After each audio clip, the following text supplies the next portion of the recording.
Hello, today I'm going to teach you how to make a model seismograph, and that is used to measure tremors in the earth and to help scientists measure the strength of an earthquake.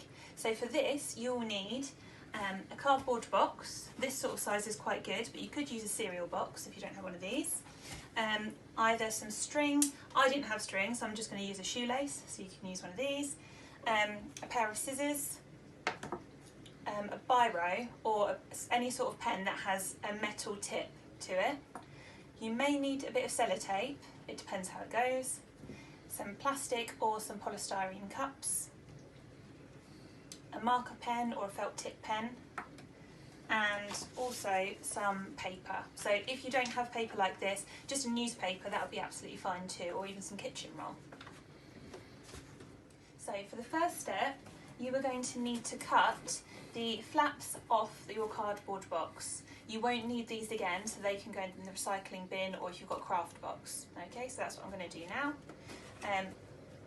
If you're not particularly confident using scissors, particularly with thicker material, this might be a stage that you could ask an older family member or household member to help with. Now I find when I get to about that stage it's harder to cut, because the scissors don't go that far. If you fold it over and then start again, it makes it a bit easier. So once you've cut all the sides off your box, it should look something like this.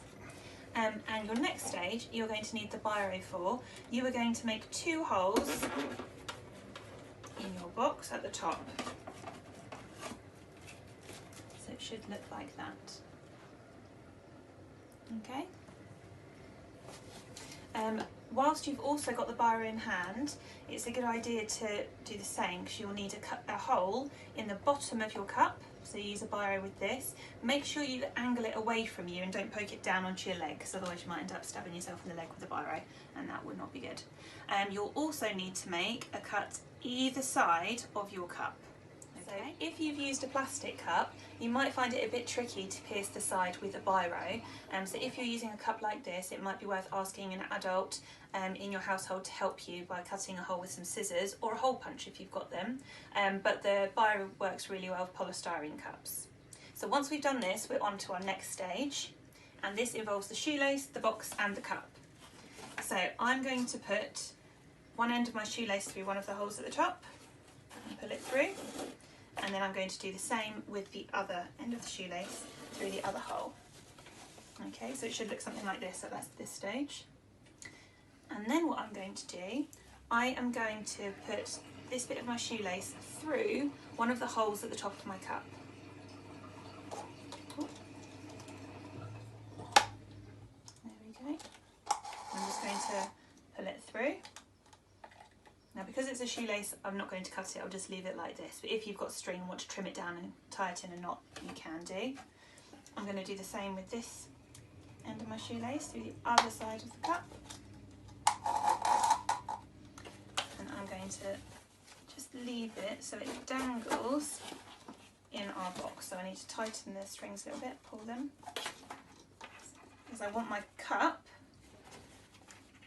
to float about maybe an inch or an inch and a half just above the bottom of our box. Can you see? Once you've found the correct height, then you can either tie your shoelace at the top here or just tuck it inside your cup, just so that these bits here are out of the way. So I'm just going to tuck mine into the cup. For the next stage, you need your box and a pair of scissors, and you are going to be making a small cut along the base of this side here and this side here. Okay, so again, this is probably a good step for an adult to help with. If you don't have some scissors or you want to do it independently, you can just poke through so that you have repeated holes that join up to form a bit of a slit, like a letterbox but a bit narrower. Okay, when you or your adult have made the slits in the side of the box, they should look a bit like this. You see, you've just got small slot cut out of the side, a bit like a letterbox, right at the base of the box. Okay, right, for your next step, you're going to need your marker pen, and what you're going to do is you're just going to take the lid off and you are going to poke it through the hole that you've made in your cup. Okay, now this is where else you may need sellotape. The hole that I made with the biro, wasn't that large, so actually this pen fits quite nicely without falling out. Okay, so as long as it's secure, you don't need sellotape. If it's a bit wobbly, then just stick it with some sellotape. What I also mentioned that you might need is something to weigh the cup down. So I've just got some like old pennies and things in this bag that I'm going to use. If you don't have that, you could use some rice, or if you've got like some dried kidney beans or something like that. Anything that's heavy, and that will sit well in the box. So I'm just going to put some of those in now. I'm going to tighten this string a bit as well because I don't want it too low for this part. Oh. So those of you with string, it probably is easier to cut and tie these. I don't want to cut my shoelace. Right, so I'm just going to add a few in. Okay, so that's better. It doesn't swing as much because it's more weighted. Okay, so then what you're going to do is you need to adjust your cup so that the tip of the pen is just slightly above where the box is. If you get a bit of pen on the box like I've got here, it doesn't matter because you're not going to see that. So for your next stage, you're going to need some paper.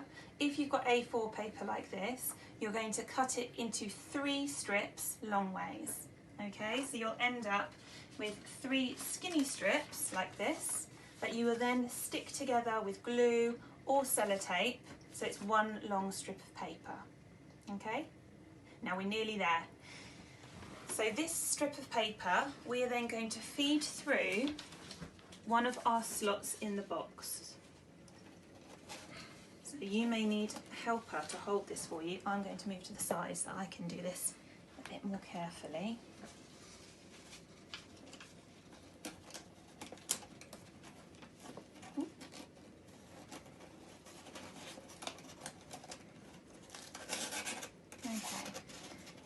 To move it through. You might want a friend or somebody at home to hold that up for you so we don't get any mark on the paper just yet. Okay.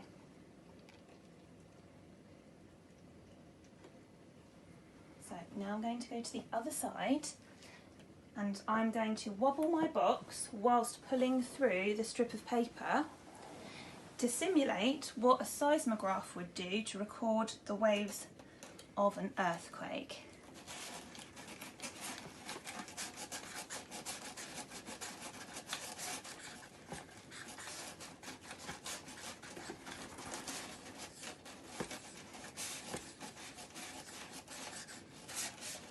Okay, so I'm just going to rip this bit off now so we can look at this section.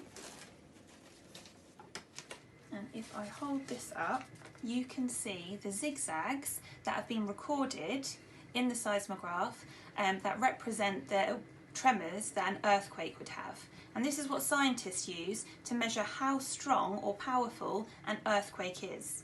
So for example, this high point here would be a particularly strong tremor of the earthquake, whereas this little one here would have been a much less powerful tremor of an earthquake.